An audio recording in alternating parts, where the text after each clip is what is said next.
Well, howdy, all you collector car fans out there. This is Jason from Southern Bush Motorsports. I am the owner and founder of Southern Bush Motorsports, and I thought I'd give a special Tales from the Bush, not so much from the bush, but for the Chevrolet fans out there. I haven't had many Chevrolets, not my fault. I wasn't just looking for all the other cars out there, but I thought I would give a shout out and just so the Chevrolet people can have something to look at. You're looking at a 1970 454 SS cowl induction Chevelle 4-speed convertible. Now, you'll see all the trophies on the shelf there. And this man had called me from my website. He got on my website, he found me, called me. He was in South Carolina. It wasn't that far of a drive. And I'll tell you what, I didn't realize that it was even possible to restore a car entirely with NOS parts. I don't know how he even afforded to do it. Obviously, he's got a little bit of money there, but as many parts as he could possibly find NOS, and I'm talking consoles, instrument clusters, sun visors, chrome, everything was NOS. That's why there's so many posters or trophies for this car. But I will give it this. It was an absolutely stunning car, and the workmanship was done. If I remember right, he had a shop do it. It wasn't his. That's a nice, beautiful Nova sitting beside it. And, you know, the price was pretty fair on it. I guess it was just time for him to move on to his next project. But, yeah, all those trophies right there are what he won for having this car in such beautiful, pristine condition. This was concourse. In my opinion, it was a 4 to 5 concourse. It wasn't like a 10 concourse where, you can't even drive the car. You can push it around, but, it wasn't top quality. Beautiful car, but not the best. But if you're a Chevrolet guy, this is the creme de la creme. It's red on red with white stripes, white vinyl top, 454 cowl induction 4-speed, and I'd love to have a car like this, but I'd be afraid to own it personally. I'd be afraid I wouldn't know how to take care of it properly, and that it would get scratched somewhere or whatever, because, it wouldn't take much for this car to start losing some points at the car show, but he kept it very well protected, and if I remember right, he didn't even drive it to the car shows. He just trailered it everywhere. Obviously, with all the NOS parts, like I said before, NOS stands for New Old Stock. So back when they built this car in 1970, they assumed people would get into car accidents. They assumed that parts would fall off the cars, so they would build an extra radiator and an extra alternator and timing belts and timing chains, and an extra bumper, an extra fender, just so, because cars needed to be fixed. Well, the numbers didn't quite match up, and the cars didn't need these parts, so you got a fender for a 1970 Chevelle that sat in a garage for 30 years and never got used. Well, it was brand new, but it's an old original fender from 1970, so that's new old stock.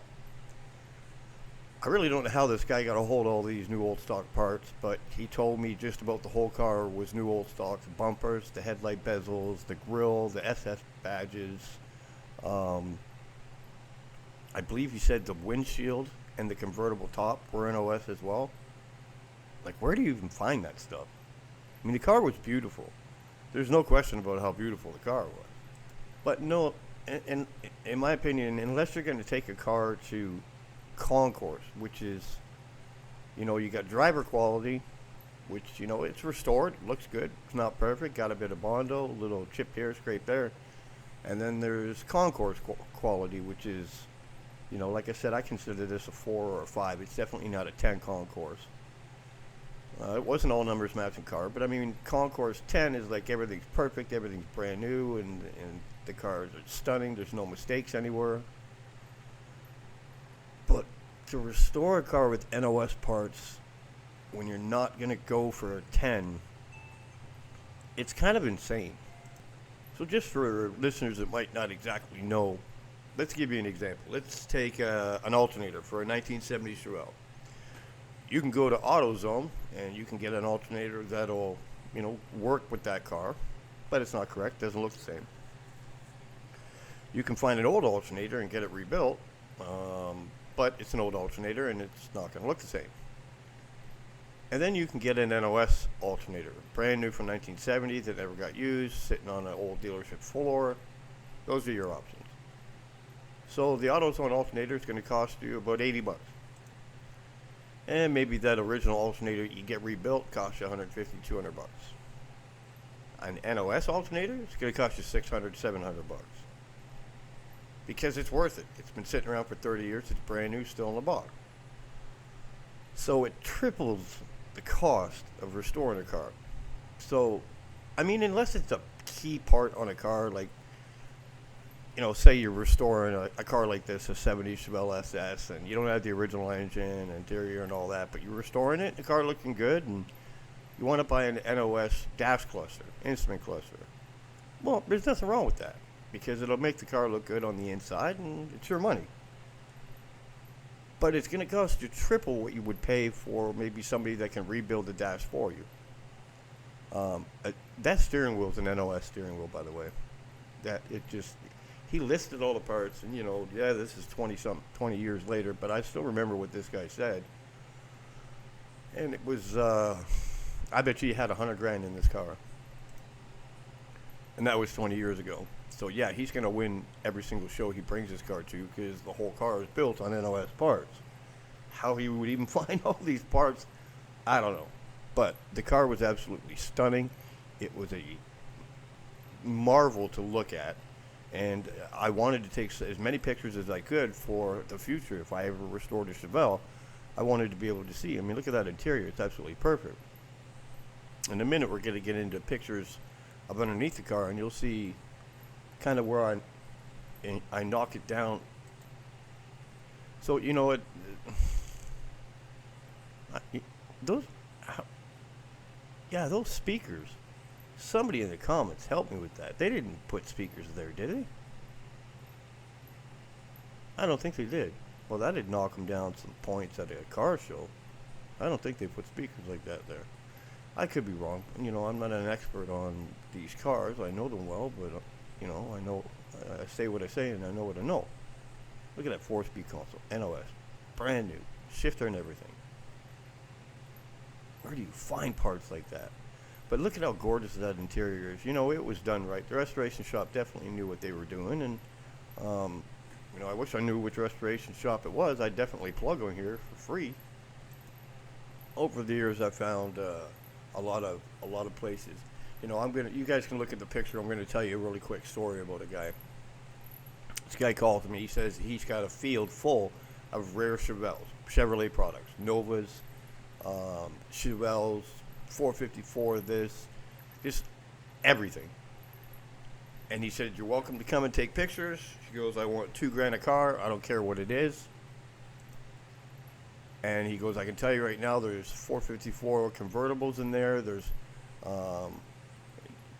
I think possibly a Yenko or Copo Novas and Camaros in there. He said, I'm telling you right now, the whole field is full of really rare cars.